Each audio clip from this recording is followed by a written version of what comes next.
Yang sering bahaya bagi kita ini kita anggap remeh dengan amal soleh. Yang kecil-kecil. Sehingga akhirnya kita malu mengamalkan sunnah Nabi karena kita anggap terlalu kecil. Ini bahaya. Kita menganggap amal soleh ini, kita cerita tentang amal nih, Minhajul Abidin. Kita menganggap amal soleh itu kecil. Sehingga kita nggak berani mengamalkannya. Malu. Ini penyakit umat akhir zaman yang paling membuat celaka orang akhir zaman. Malu beramal soleh. Kata Nabi, la tahqiranna minal ma'rufi syai'an walau antalqa akhaka biwajhin talqin. Jangan pernah kamu anggap enteng. Kamu jangan anggap enteng dengan satu amal yang kecil, walau hanya sekedar memberikan sebuah senyuman kepada saudaramu orang Islam. Senyum. Jangan anggap enteng. Kalau seandainya satu kali senyum pahalanya sebesar biji sawi. Kalau satu hari 10.000 kali senyum, berapa banyak pahala? Kalau 60 tahun senyumin, berapa banyak pahalanya di akhirat?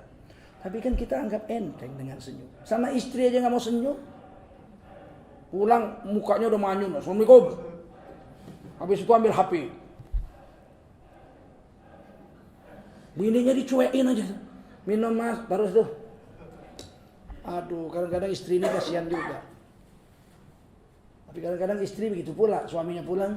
Assalamualaikum, lam. Buatin kopi, Dek. Sendiri lah. Air panas ada, kopi ada, gula ada, tinggal curut, cek, jadi. Kalau aku ambil HP-nya itu kurendam di bak. Suami pulang setengah mati cari duit di luar, ya kan, kerja cari nafkah, pulang-pulang. Assalamualaikum, lam katanya.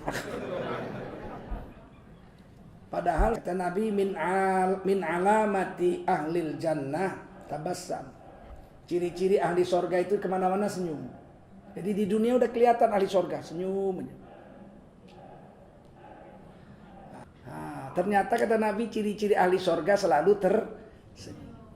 Ciri-ciri ahli neraka udah suntuk.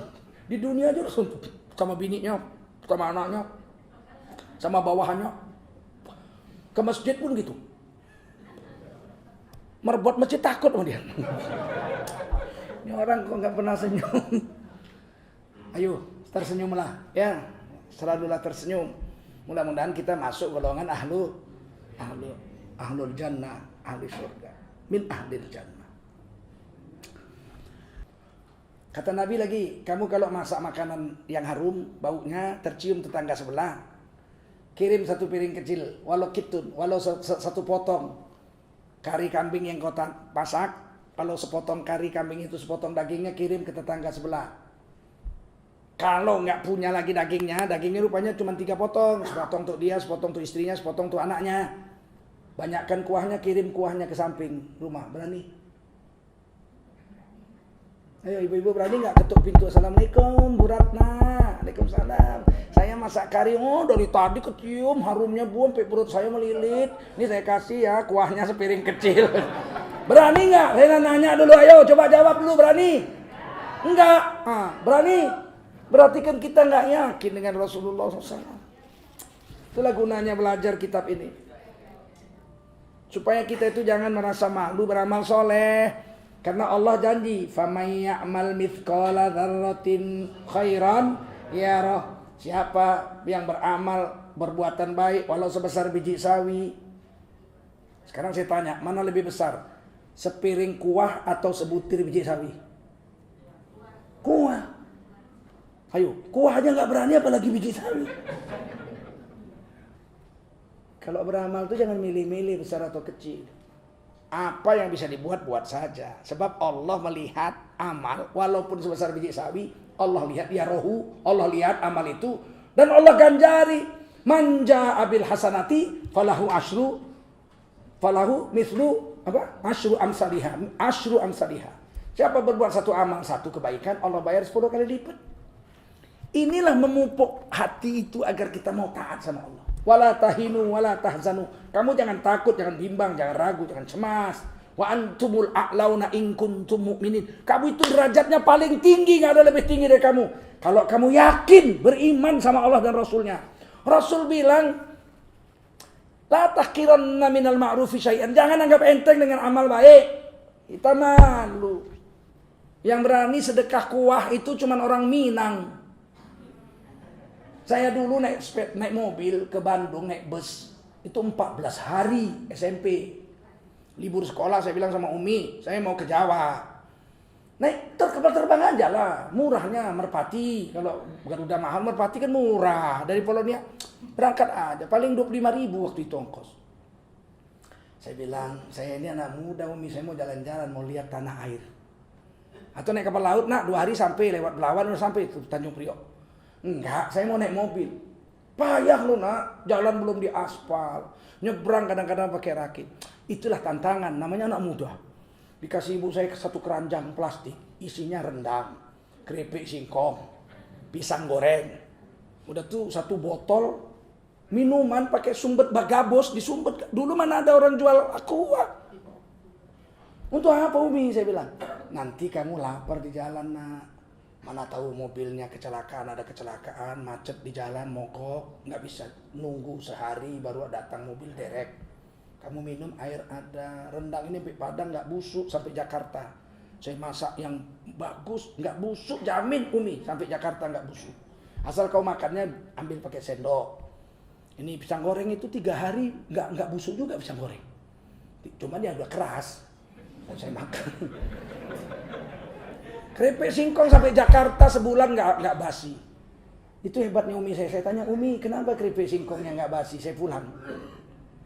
Nggak pakai tomat nyambalnya nak. Jadi sambal nggak pakai tomat. Tomat itu yang bikin basi. Nah itulah, berangkatlah saya. Waktu itu kan zaman susah juga. Orang-orang susah naik bus. Itu bawa nasi dibungkus pakai daun pisang. Dibikin keras nasinya, apa namanya? Dibikin padat nasinya itu. Apa namanya itu kalau di sini itu? Timbel. Tapi dalamnya nggak ada apa-apa, memang nasi putih bener. Dibungkusin daun-daun pisang satu potong. Dia bawa piring kaleng. Penumpang tuh bawa piring kaleng. Begitu mendarat berhenti di restoran Padang, dia letakkan nasinya itu. Dia datangi pelayannya itu. Mas, bang gitu, minta kuah bang. Berarti kan nggak bisa beli telur, cuman kuah. Apa kata pelayan itu? Kuah di belakang, 1 ember. 1 ember, ya Allah. Betul-betul 1 ember. Saya habis makan kenyang-kenyang, saya kasih duit banyak sama ibu saya. Makan, saya pergi ke belakang kan, bersih-bersih, saya sholat. Mana sih kuah 1 ember itu? Memang 1 ember itu kuah. Kelapa itu, santan kelapa. Ya enak lah makan sepuasnya pakai kuah. Jadi sampai Jakarta, seluruh restoran Padang waktu itu kuah gratis. Berarti kan orang Minang mengamalkan sunnah Nabi walaupun kuah. Berarti yang berani cuma orang Minang. Kita ibu nggak berani ketuk sebelahnya nggak. Minang berani tuh seember. Dan seluruh restoran Minang dari Medan sampai ke Jakarta. Bayangkan di Riau, di Minang, di Jambi, di Lampung, di Palembang semuanya gratis. Tapi dulu sekarang bayar kuah. Orang Padang pun akhirnya pelit juga sekarang. Jadi kapitalis. Minta kuah bayar katanya. Nah, ini yang diajarkan oleh baginda Rasulullah SAW kepada kita.